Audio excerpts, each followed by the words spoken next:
Maia made her pro debut in 2009. Whereas the champion, Talita Bernardo, made her pro debut in January 2015. And Maia, a product of the very famous shoot-a-box camp in Brazil. You can tell from her hand position and her just wanting to get right in there, right in the mix, and start swinging. Big right hand there. And I definitely feel like with the amount of times that Maia has had, 25-minute fights, it favors her if this fight goes the distance.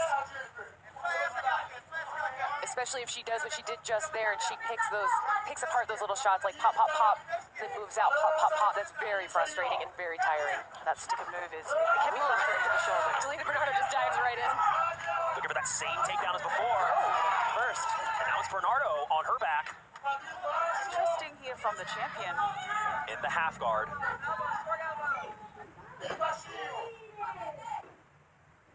She's wrapped around the head of Jennifer Maia, trying to keep her nice and tight there so she can't launch too many attacks while her hips go to work. Trying to dip That underneath. deep half guard. Which is potentially a dangerous position because it leaves her open for that ground to pound there from Maia on top. Yeah, I wouldn't want to underhook right there, but I am not Talita Bernardo.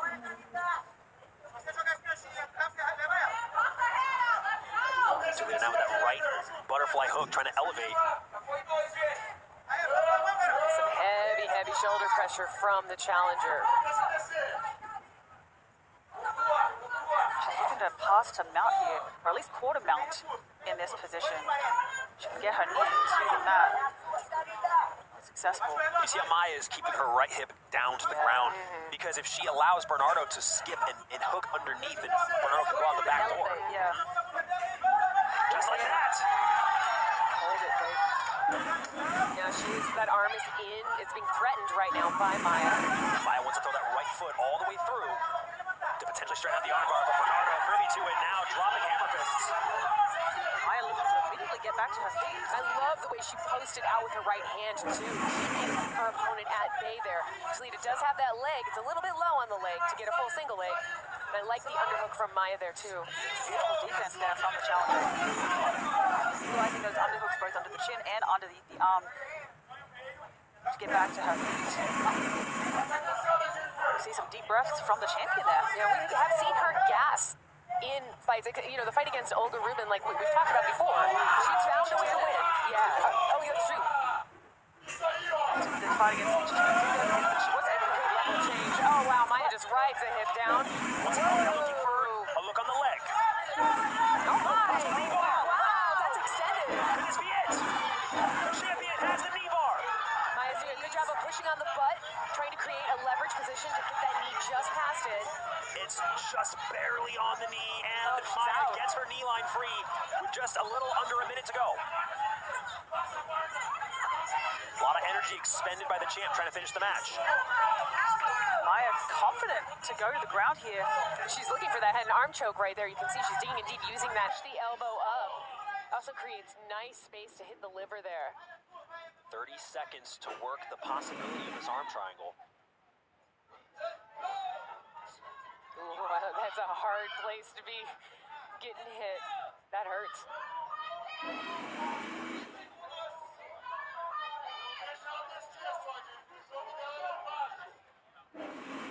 And Talita breaking down that posture once again, trying to keep Maia as close to her as possible.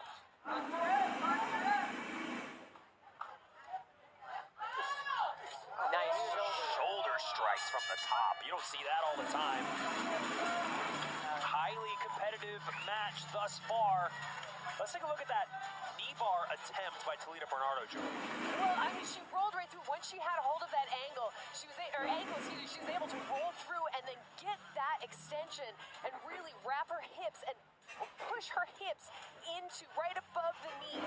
It wasn't fully extended Jennifer Maia was able to defend, but it was threatened at that point.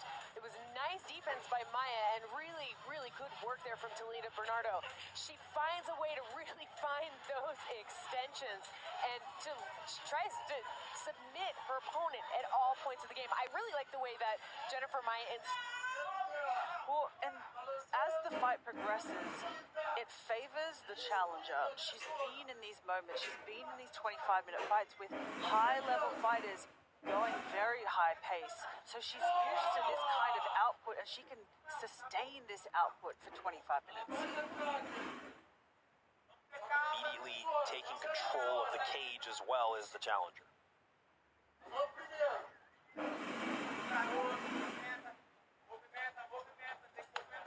Kick to the body lands by the champion.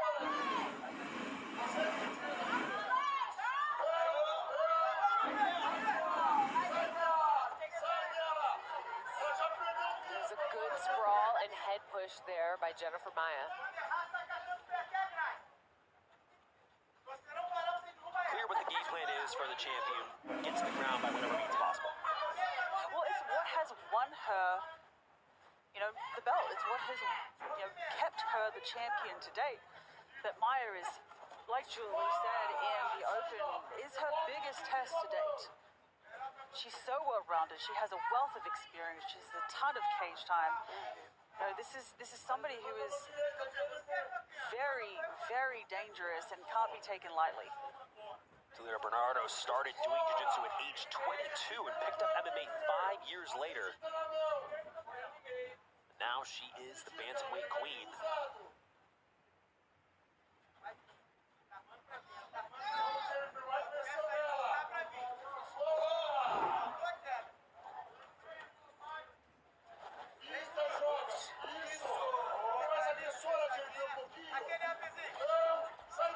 No, you can't shoot from that far away with somebody with that good striking. Reset the back to the feet. But the thing about Talita Bernardo is she finds a way to win. She has that dog in her. She has that will. Something flips. And lands for Bernardo.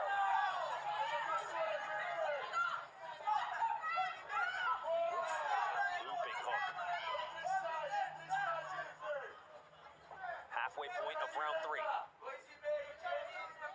Nearing the championship rounds.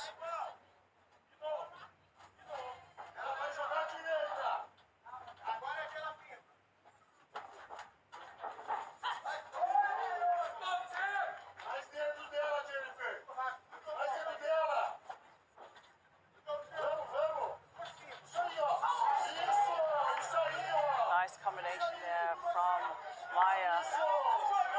Well, she does a great job of off-centering her head on those shots.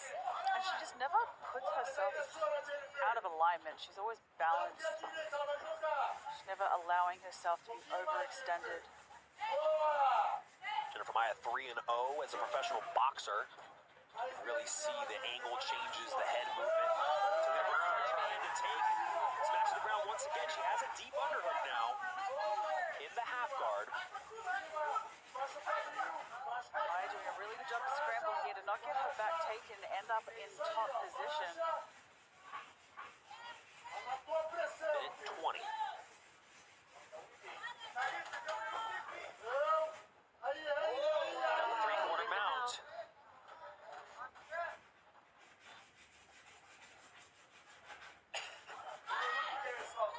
This is a great position for the challenger.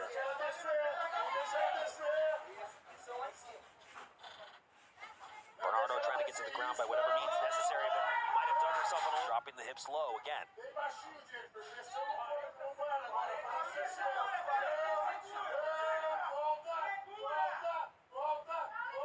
And it looks like it might. Through again. Looking for that deep half. Maia's cradling that shoulder. Doing a really good job of preventing Bernardo from being able to roll out the back there. Also threatening that arm and threatening with short elbows as she could lift up, maintain the right arm position, pull the left out just a bit, hit those back elbows. Remember, 12 to 6 elbows are legal now. Some strikes to end the round from Jennifer Maia. Great ending position for the challenger. Addie, know what to talk about. Round 4. Need to start teaching you about lash extensions, Jake. I will ask my wife. Overhand attempt from Toledo. What she does so well is chain things together, but she's not having a lot of success with that against Jennifer Maia, and I think a lot of that has to do with Maia's cage experience. She's gone 5 rounds many times. She's seen a lot out there, and she's faced some of the top fighters in the world in multiple divisions. Nice right hand. Hands for Bernardo.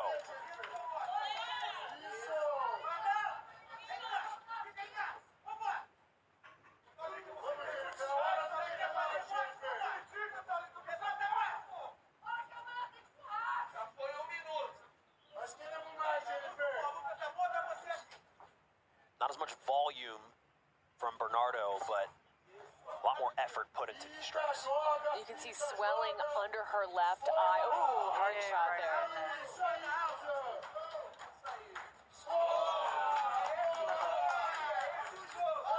Look at that. She liked those punches, so immediately look at Full takedown from the champion. And that's what I mean. She flips a switch that will. She finds a way to get the fight to where she wants it to be. Yeah, it's incredible. Jennifer Maia now forced to retain her guard once again. Feet on the hips. And back into the closed guard. This could be a strong position for the champion if she's able to put Maia's head up against the cage, compromise that position again, and kind of go to work here. Maia's looking to get her hips at an angle, looking for those elbows as well. Round 1, she was able to throw up. Dangerous submission threat with that arm bar. Was able to throw some choice elbows from her back as well. You can see her pulling to the arm, trying to her position. Toledo Bernardo does not want to let you up, and she will ride your legs all the way in. But Maia is up. Got that double underhook there.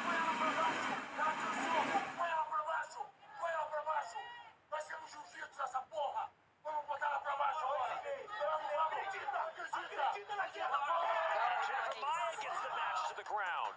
Inside control.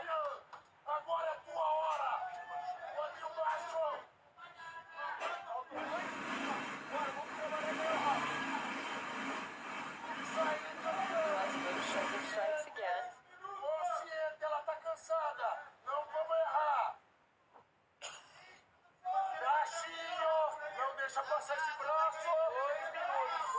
The corner of Jennifer Maia saying that Toledo Bernardo is tired and that she should pick up the pace.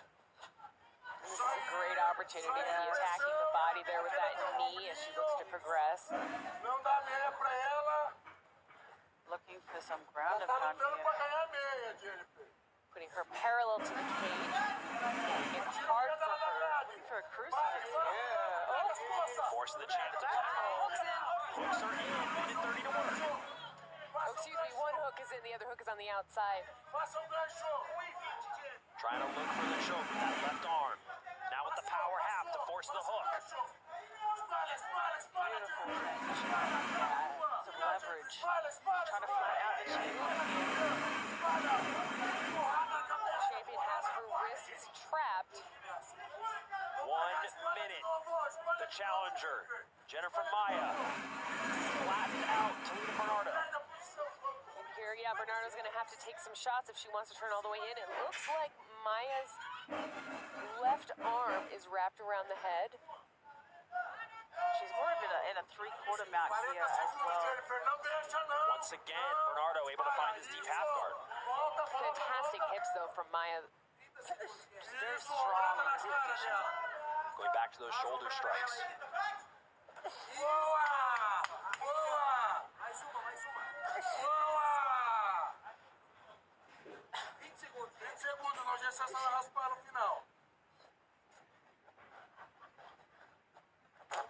Going into this last round, Megan, gotta think, is the champion behind on the scorecards? She very well could be. I feel like Jennifer Maia has really kind of reclaim the strap. And you can see now both Toledo Bernardo's eyes are swollen, quite a bit more swelling now under the right eye. Well, it definitely is very clear that Jennifer Maia is the fresher fighter in this 5th round.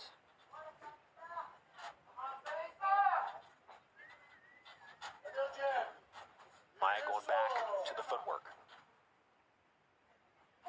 Just staying consistent on the outside. Changing angles.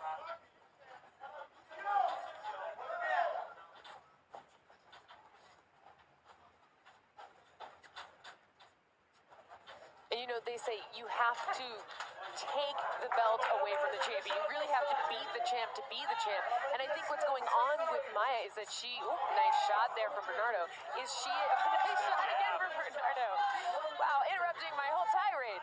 But what I was going to say is her work on the ground is really showing that she's taking that game away from the champ. She's negating the threat, that the only threat really that the champion had. Oh, look at this. Nicely done on the hips. Not quite there, but she's getting that backdoor escape. Oh. Takes Jennifer Maia over. No Exposes. surprise, so now she's fishing for that armbar, looks like.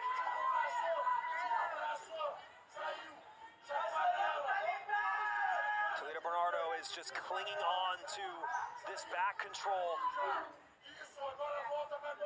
And that was a huge opening for the champ in a clutch opportunity. And now she's back on bottom side half guard with only 3 minutes to work.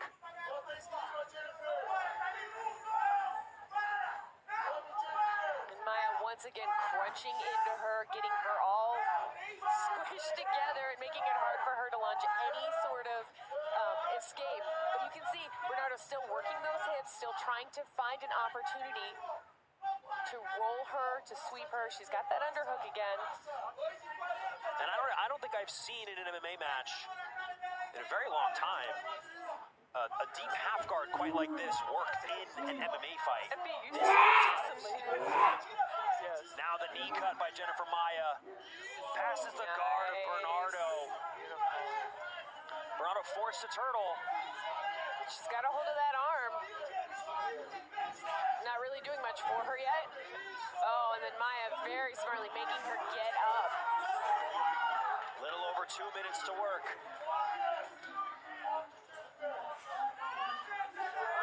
Jennifer Maia trying to be the first multi-division champion in Invicta history. I'd say with less than 2 minutes to go, she very well may be.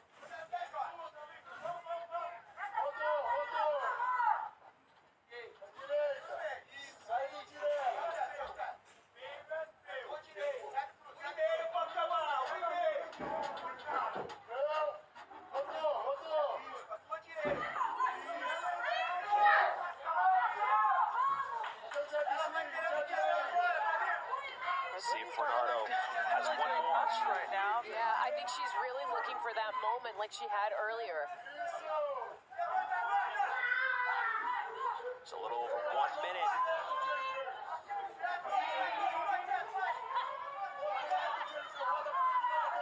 Bernardo with a few strikes.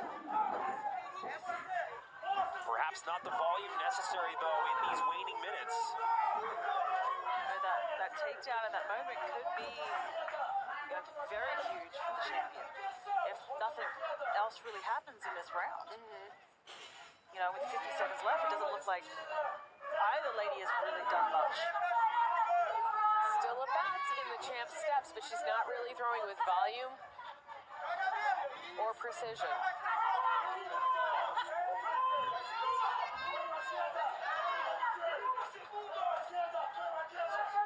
Both change levels, and now Maia pushes against the cage.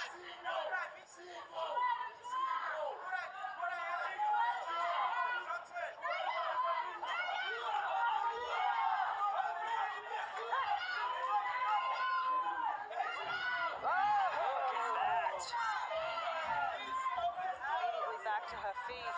Style points attempt at the end for Jennifer Maia, the challenger. And that's going to do it. 5 rounds is in the books. Anyone's Mutual show of respect.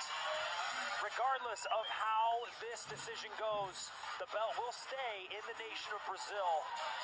But it's going to go to the judges' scorecards.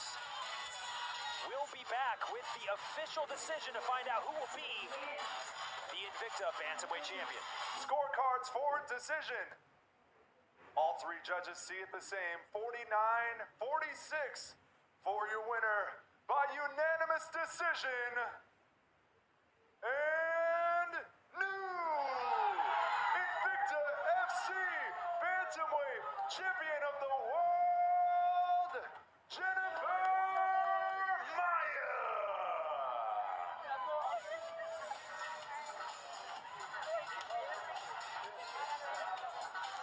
First multi-division champion in Invicta history.